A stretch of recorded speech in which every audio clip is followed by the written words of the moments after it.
give me the tightest hold me ever seen in my life. Ooh. Behind them try and me no care. You take it anytime, anywhere. You know the square, so me no care. Long as a woman, I will be there. Me want a girl when they take care of me. Me want a girl and now I'm for me really good. I made it feel it. Show me that you can, girl. Girl, me want feel all, yo. Put me arms right around, yo. Girl, you give me the tightest grip me ever. Making way for the evening news coming up next. Next time you hear the sound of my voice will be for the evening announcements right here on your nation station, DBS Radio.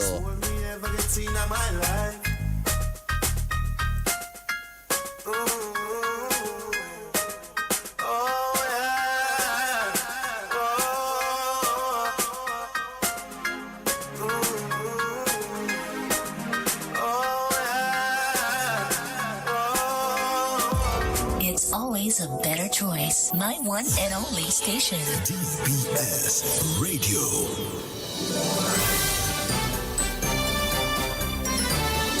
Fair and balanced, unbiased and clear, concise and accurate. This is the DBS Evening News. Here now is your presenter with the headlines. In the headlines, the Ministry of Agriculture and Fisheries has handed over fishing vessels to 8 beneficiaries in Scott said. In news from the region, Antigua and Barbuda classified as high-income economy by World Bank.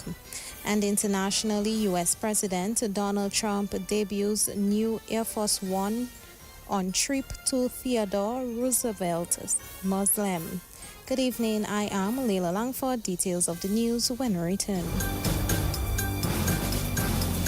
Bundle and watch $98 flow back into your pocket. It's simple. Just add mobile to broadband and save big with Flow.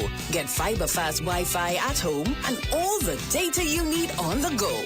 We've got you covered everywhere. So what are you waiting for? It's connection times 2 and up to $98 in savings for you. Add mobile to broadband today and take your connection to the next level. Visit in-store or online at discoverflow.co for more details. DBS News. Welcome back. The Ministry of Agriculture, Fisheries, Blue and Green Economy has officially handed over fishing vessels valued at $400,000 to 8 beneficiaries in Scott said. The initiative forms part of the government's ongoing investment in strengthening Dominica's fisheries sector. Minister of State in the Ministry of Agriculture, Fisheries, Blue and Green Economy with specific responsibility for fisheries, Julan Difo, addressed this afternoon's handing over ceremony. All of these individuals who have received boat, and today is the last group, their claim of the boat being damaged or lost was confirmed, was assessed, confirmed, and verified. Because in the public, you see, when you see people receiving things, you hear all sort of things about, political affiliations and so on. I am the first to tell you on this platform that zero political affiliation played any part in assessing beneficiaries. These beneficiaries had to meet some key criteria. Every individual, 54 of those who were approved for their boat replacement, these were people who had already invested in the sector, and the government now is assisting them to restore their livelihood.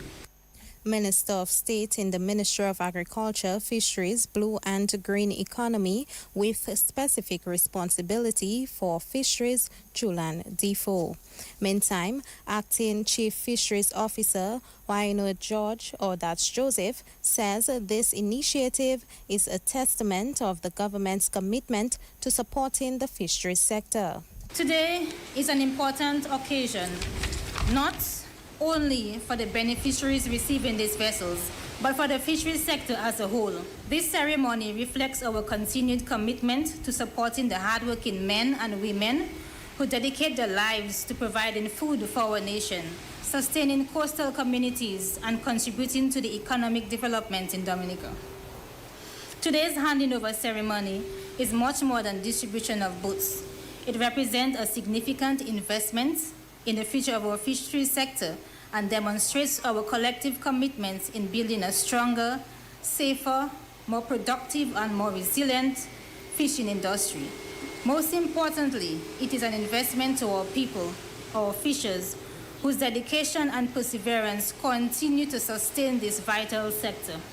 These vessels will provide the beneficiaries with improved opportunities to increase productivity, operate more efficiently, and enhance safety while at sea.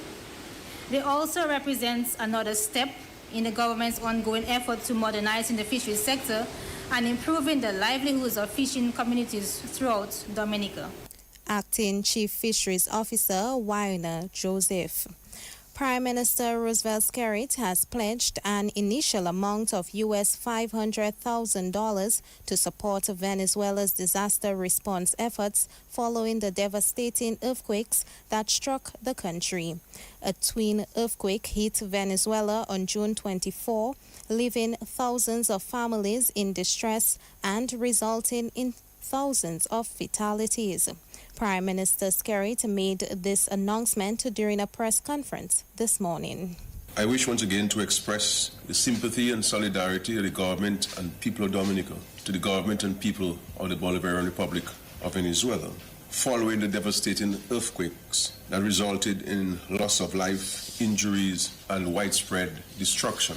Venezuela has always been a valued friend and neighbor, and our thoughts and prayers remain with all those who have been affected.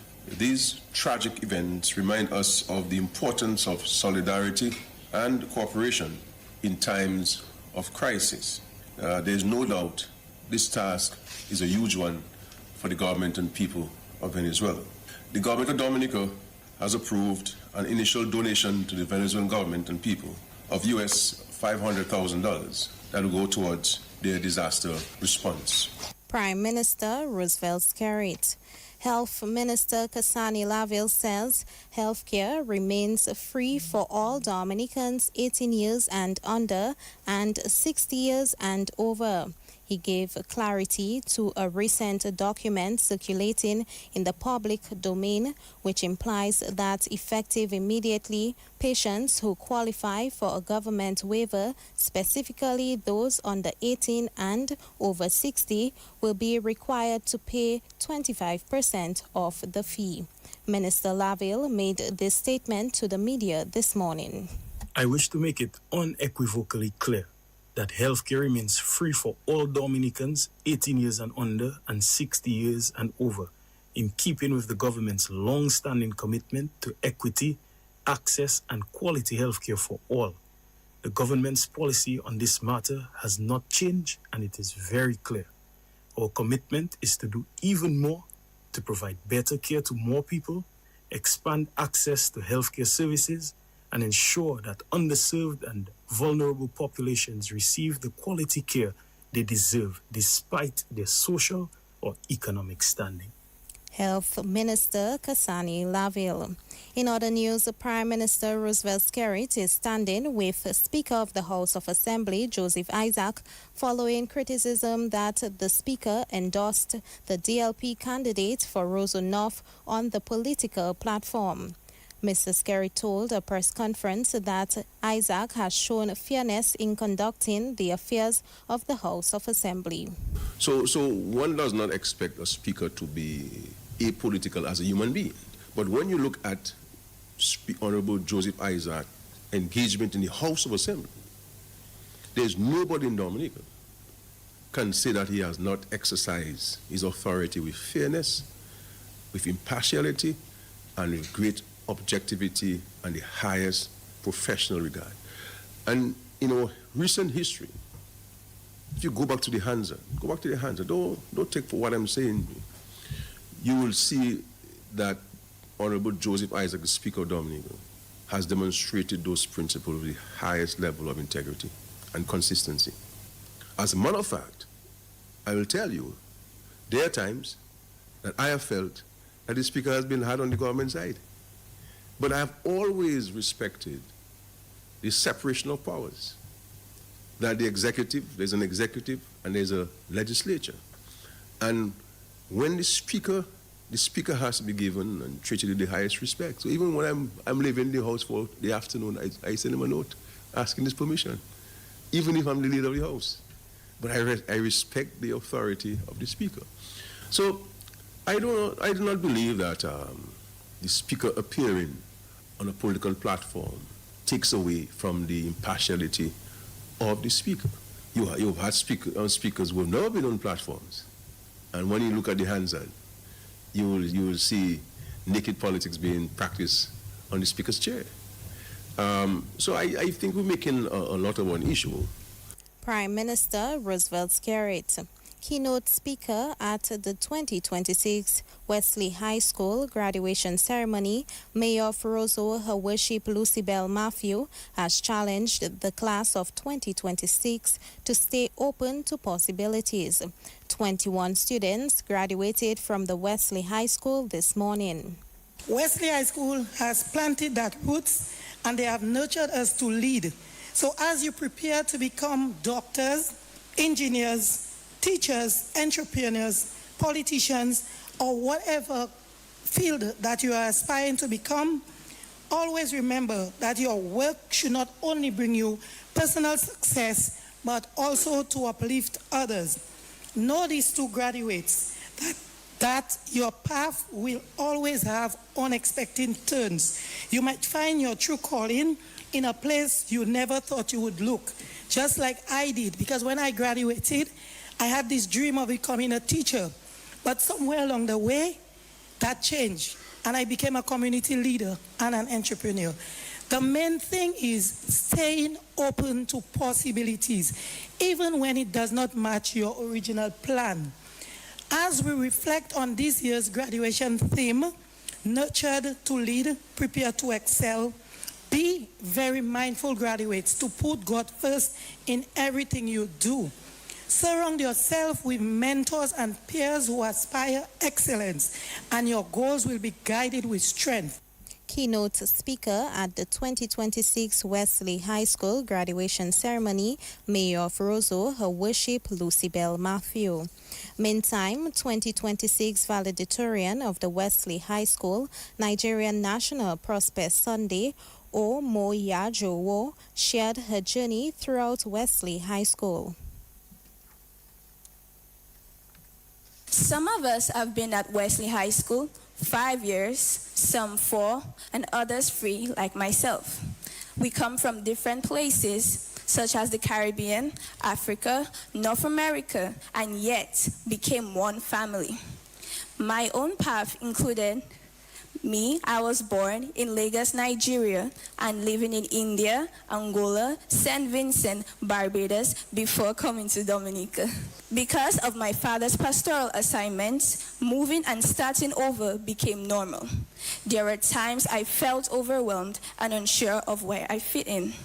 Over time, I learned that circumstances don't determine destiny. How you respond to them does. I started at Wesley High School in 2023, a 12-year-old, shy, timid, and feeling out of place. I arrived with my father and his friend, Pastor Longinus of blessed memory. Thankfully, teachers welcomed and guided me. Maintaining the top position was not easy. Look at these remarkable young women behind me. They are talented and hardworking. Their excellence pushed me to be better, and together we encourage one another every day. And for that, I am thankful.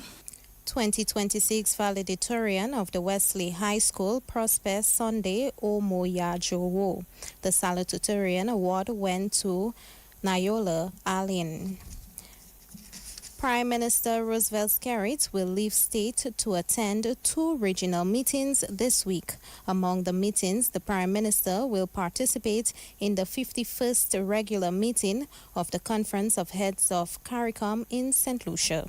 Tomorrow, I will travel to Martinique to participate in the conference, the Coopération Régionale, where regional leaders will discuss disaster preparedness, climate resilience, transportation, security, health, and sustainable development. While there, I will also address the joint session of the Caribbean Regional Security Conference. on the evolving security challenges facing our region, including border security, cybersecurity, disaster resilience, food and energy security, and the protection of our democratic institutions. I will travel to St. Lucia over the weekend for the 51st regular meeting of the Conference of Heads of Government of CARICOM. Heads of Government will consider several important regional priorities, including security, food protection, climate resilience, renewable energy, regional transportation, economic integration, developments in Haiti, and youth development, and also of the highest order and priority, the cost of living, which is affecting every single CARICOM country. And we expect, based on the meeting we had yesterday, of the subcommittee on the single market economy, that the issue of the cost of living will occupy a greater chunk of our discussion in St. Lucia. And of course, Dominic will continue advocating practical regional solutions that strengthen resilience, deepen Caribbean integration, and improve the lives of our people. Prime Minister Roosevelt Skerrit. That's the national focus, regional and international developments up next. Bundle and watch $98 flow back into your pocket. It's simple. Just add mobile to broadband and save big with Flow. Get fiber fast Wi-Fi at home and all the data you need on the go. We've got you covered everywhere. So what are you waiting for? It's connection times 2 and up to $98 in savings for you. Add mobile to broadband today and take your connection to the next level. Visit in-store or online at discoverflow.co for more details. DBS News. In news from the region, Antigua and Barbuda has officially been classified as a high-income economy by the World Bank, placing the twin island nation among a select group of countries recognized for having relatively high levels of national income. The designation appears in the World Bank's latest country income classification released on July 1. It's a bittersweet moment for us. So while we rejoice that we have been tagged as a high-income country, on the flip side of that, we are a developing country within the OECS, a small nation, and we believe that we should be able to tap into certain funding and concessional loans and grants, etc. But our high income status prevents us. Antigua's Director General of Communications in the Office of the Prime Minister, Maurice Merchant.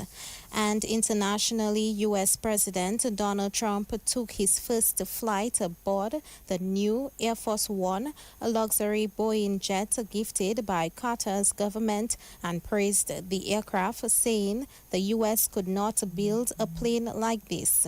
The lavish jet, valued at roughly $400 million, has sparked legal, ethical, and national security concerns.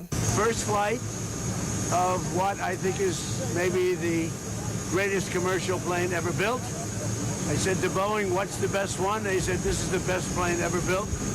And you're going to have the privilege of flying it, and I have a privilege also of flying it. But this is the first flight. U.S. President Donald Trump. That's news, the DBS Evening Sports Report. Up next with Ali and Christopher. Covering the nation and beyond, DBS Sports Report.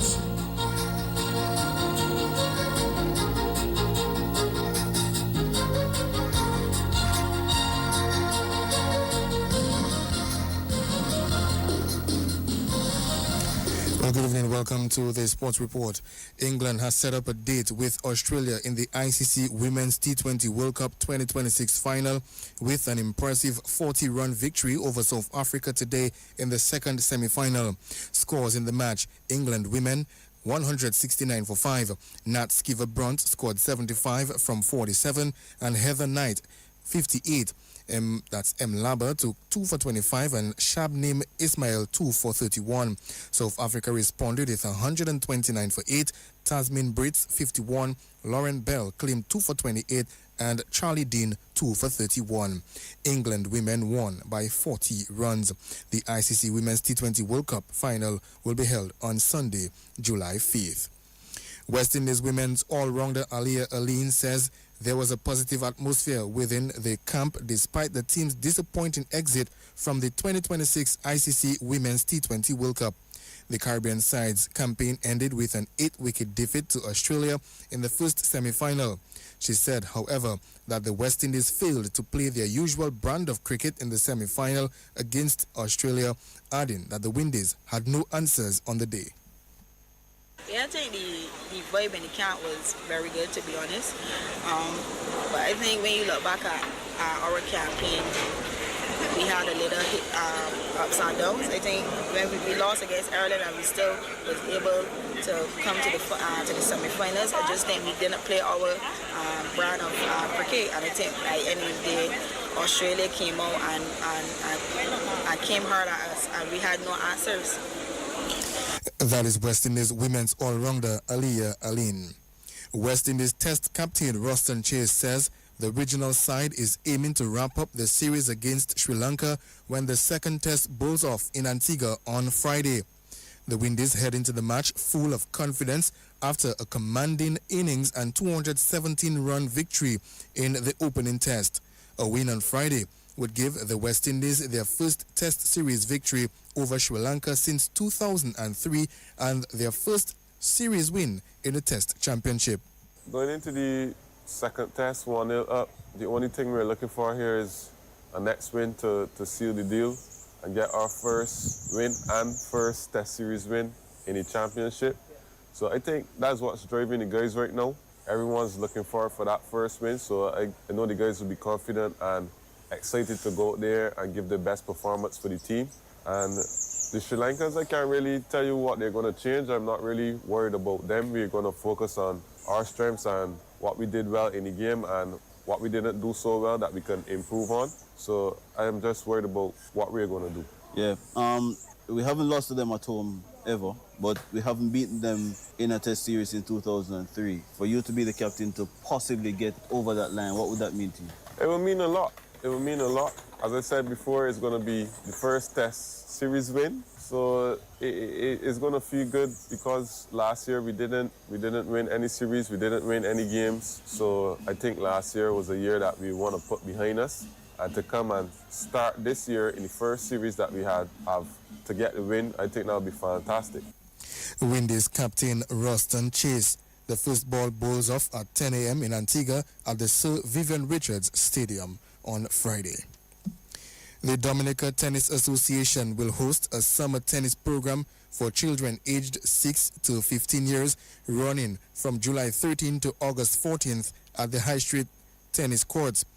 DTA Tennis, that's President Dave Barron, says the initiative is aimed at rejuvenating tennis in Dominica while introducing the sport to young beginners during the summer break.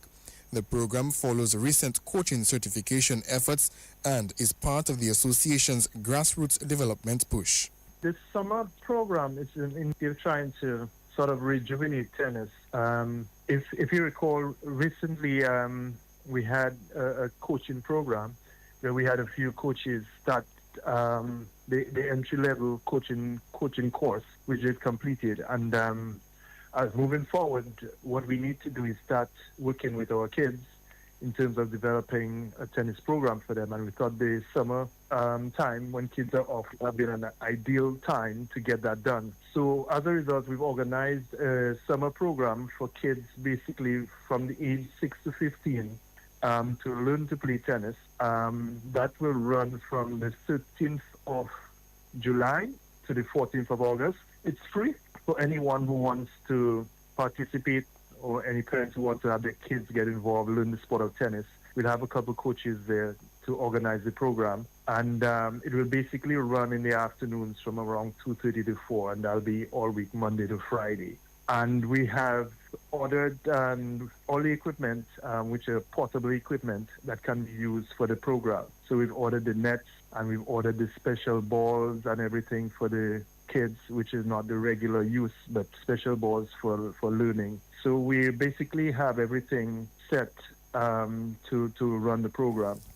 President of the Dominica Tennis Association, Dave Barron. Spain are through to the round of 16 of the FIFA World Cup. Spain breezed past Austria in the round of 32 clash in Los Angeles today. Mikel Oyarzabal netted a brace and Pedro Porro scored one as Spain won the game 3-0. The World Cup continues tonight with Portugal taking on Croatia from 7 p.m. in Toronto. Switzerland and Algeria will round up the day's action later tonight. That match gets underway from 11 p.m. in Vancouver.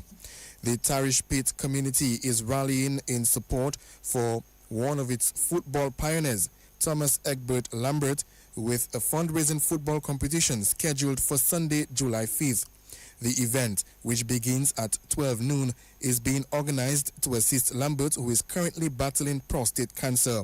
Organizers are encouraging footballers and supporters to come out and show their support.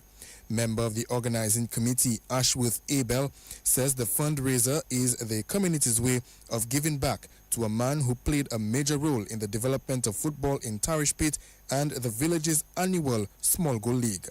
We came together to host a fundraising for one of the founders of the football in Tarish Pit and the Tarish Pit League, with Small Goal League, which was annually held in our village. And now he's sick. He has prostate cancer, so we came together to say that we're going to do a fundraising for him, just saying that he did all for the committee, and we want to give him back something in return. So we say we are going to organize a fundraising to give to him and to show our appreciation in Tarish Pit and the committee of Tarish Pit, to show appreciation towards him. So we're expecting on Sunday that time footballers from the north-south, especially from the northern part of Roseau, to come out and support. It will be starting from 12 o'clock in the afternoon. We'll be playing for 5 cases of beer, first place, second place, 3 cases of beer. All donations will be going towards Thomas Egbert Lambert of Tarish Pit. Member of the organizing committee, Ashworth Abel. And the Dominica Football Association, the DFA, is awaiting the referee's report before deciding the outcome of last night's Premier League fixture between Valvoline We United and Promex Harlem United. The match, which was the third attempt to complete the final game of the first round, did not take place after We United failed to show. The previous 2 attempts were abandoned due to a power outage and the unavailability of match officials after a delay in sourcing match balls. Well, DBS Sports understands that We United had written to the DFA ahead of the fixture, but the association ruled that the match should proceed as scheduled. Further updates are expected once the referee's report is received. The Dr. Daru Pishle Sports Club Falcons captain Kiwan Thomas has been named captain of the men's national basketball team as Dominica gets set to participate for the first time in the FIBA AmeriCup 2029 Caribbean pre-qualifiers. The tournament will be held in Guyana from July 8th and will feature teams from across the Caribbean, including Bermuda, Haiti, Grenada, Barbados, Antigua and Barbuda, Turks and Caicos Islands, St. Vincent, Cayman Islands, and host nation Guyana. The DABA technical staff has announced a 12-man team for the tournament. The team features Kiwan Thomas, Ramal Carbon, Yawani Regis, and Karim Daniel from the Falcons, Jacob Barry, Andel Olivache, Shama Felicity from the 767 Sports Club Dominators, Jaden Scotland from the BAA Sharks, Ethan Boland from Marigot Sunrise, Nathan Sebastian from the Police Sports Club, and Maxwell Birmingham and Zach Bastian from the Detroit Blazers. Daniel Ormond, Renee Williams, and Jamal Peltier have been named as reserves. The national basketball team will be coached by Donnie Robinson, with Abdul Sanderson and Yannick Regis as assistant coaches. The team will be managed by Curlin Luke. Meantime, the head coach, Donnie Robinson, says the team has a good mix of talent. I think it's a well-balanced team. We have a good combination of speed. We're not the biggest team, but we have a fairly good combination and some experience inside. So I'm pretty happy with the selection based on the availability of players. So we're looking good so far. All right, you said that you don't have much size, but what you don't have in size, you make up for in shooting. You have some high-quality shooters on the team. So in terms of the game plan, I know it's just a few weeks that you've had the team for, but how can we expect Dominica to play? Our identity is going to be defense. We have a lot of speed on defense, and we firmly believe if we can contain our opponents, we'll always stand a chance with the caliber of offensive players we have. So we've really been focusing heavily on defensive fitness is what I call it, where you play team defense, a lot of coverage and shooting the gaps and using our speed for denial. So that's going to be our identity. And the offense obviously is going to be centered around our shooters. We have some good, decent shooters and some speed, so hopefully you can get some open court basketball, and that's what we're looking to do. Coming up against some big names across the Caribbean, first time Dominica will be participating in a tournament of that magnitude. Main challenges that you anticipate? Well, obviously it's going to be the early jittery bugs that, as young players, first time in a tournament in 11 years in such a regional tournament. But I think once we settle in, I expect that one of our challenges obviously is the fact that we haven't been together as a national team for too long, so it will take us some time to gel, and I expect that to be a challenge. But we have some young, smart players. I'm confident that these guys will at least learn from this tournament moving forward.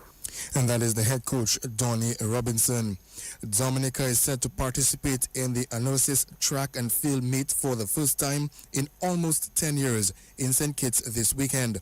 The competition, which was last held in 2017, is making a return this year.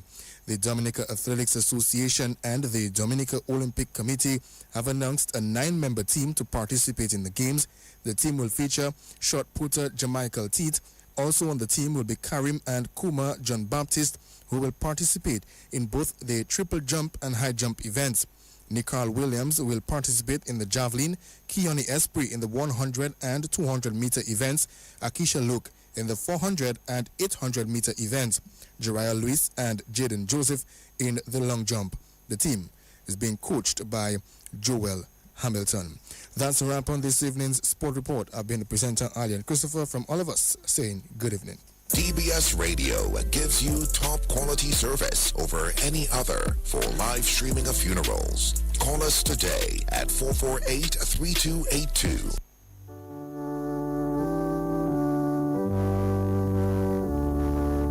Good evening and welcome to this evening's edition of the DBS Radio Community Bulletin Board. It's the 2nd day of July 2026. We begin with this evening's edition of the DBS Radio Death Announcements.